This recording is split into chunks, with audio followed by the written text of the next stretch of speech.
dilis.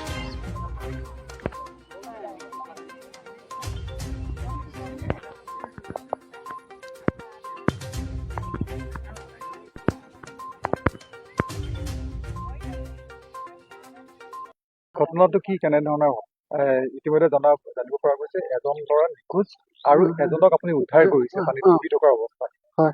কওকচোন কেনেকে কি? মানে মই সিপাৰৰ পৰা কচু আনি আছিলোঁ। আনি থকা অৱস্থাত মাত এটা শুনিলোঁ। শুনি থকা সময়তে সৰু ছোৱালী দুজনী মোৰ ওচৰতে মাছ মাৰি আছিলে।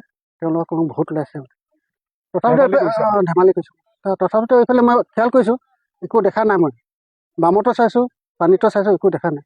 সেইটো মানুহ মাতে হ'ব লাগে বুলি সন্দেহ কৰিছোঁ। তথাপিতো চাই আহি আছোঁ। যেতিয়া গৰা পালোগৈ তেতিয়া আপুনি কিহত আছে? মই নাৱৰ ওপৰত সিপাৰৰ পৰা কচু লৈ আহি আছোঁ। তাৰপিছত নাৱত ধুমাধুম চলাই বামত লগাই জোতাযোৰ আৰু মোবাইলটো থৈ দৌৰি আহি ল'ৰাজনক পালোহি আৰু এজনকতো দেখাই নাই। কেনেকুৱা অৱস্থাত আছিলে আপুনি যেতিয়া উদ্ধাৰ কৰিছিলে? ল'ৰাজন তেতিয়া পানীৰ তললৈ সোমাইহে গৈছিলে। কিমান তললৈ গৈছিল? এই এবিটামান তললৈ। তাৰমানে মই দেখি পালোঁ আৰু ৰঙাকৈ। মই আৰু আন্দাজ কৰি আহিছোঁ যে এইডোখৰতে আছে। সোমাই যোৱাতনো মই ডুবিলোঁ থাকোঁ। তাৰমানে তথাপি দেখি পালোঁহি ওচৰত আহি থাপ মাৰি ধৰিলোঁ। ধৰি মেলি লাহেকৈ অলপমান বহালোঁ। বহাই কেনে আৰু আছিলে নে বোলে চোন। তাৰপৰা সি হাতখনে দহৰ ফালক দেখাইছে। কোনোবা আৰু আছিলে? আছিলে। তাৰপৰা এইফালে চাই পঠাইছে চাইকেল দুখন আছে।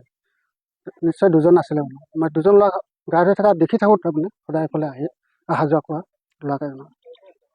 কিমান বয়সৰ হ'ব এনেই ল'ৰাকেইজন? এতিয়া যিজন ধৰিছিলোঁ সিজনতো কিমান 9-10 বছৰ হ'ব নেকি? 10 বছৰ। 10 বছৰমান। দুই একেলগে একেলগতে ইজন অলপ ডাঙৰ হয়। ল'ৰাজনে কিবা কৈছিলে নি? আপুনি কিবা সুধিছিলে? মই নাই সোধা নাই।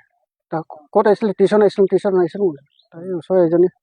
বৰ্তমান ল'ৰাজনৰ পৰিস্থিতি কেনেকুৱা? মানে অৱস্থা কেনেকুৱা? অৱস্থা বৰ ভালকৈ খোজকাঢ়িব নোৱাৰিছিলে সেইটো সময়ত। এই গাঁৱৰ বোৱাৰী এজনীয়ে ধৰি লৈ আনিলে। তাৰপৰা যুৱকজন ক'ত আছে? ল'ৰাজন ক'ত আছে এতিয়া? শিশুজন মাক পালেহি, ফোন কৰি দিলে। তাৰ নম্বৰ আছিলে বোৱাৰীজনৰ। মাকে আহি লৈ গ'ল। এজন যে নিখোজ হৈছে সেই কথাষাৰ নিশ্চিত নাই বাৰু? পিছত মানে এতিয়াতো দেখা নাছিলোঁ। মই ধৰিলোঁ এতিয়া ইফালে চাইছোঁ নাই। কিজানি সি দেখি নাপায় বামৰ ফালে দৌৰ মাৰিলে নেকি বুলিও সন্দেহটো হ'ল মোৰ এতিয়া। আপুনি যাক উদ্ধাৰ কৰিলে ডুবি থকাৰ অৱস্থাত, সেই মানুহজন যেতিয়া আপুনি যুৱকজনক আপুনি উদ্ধাৰ কৰিলে, সেই উদ্ধাৰ কৰাৰ সময়ত তেওঁ কিবা ইংগিত দিছিলে নেকি যে লগত আৰু কোনোবা আছে? ইংগিত দানা ময়ে সুধিছিলোঁ। তুমি অকলে নে আৰু আছিলে? সি আছিলে কওঁতে হাতেহে দেখাইছে, মুখে কোৱা নাই। আছিলে আৰু আছিলে। আপুনি আকাৰ ইংগিতে বুজি পালোঁ।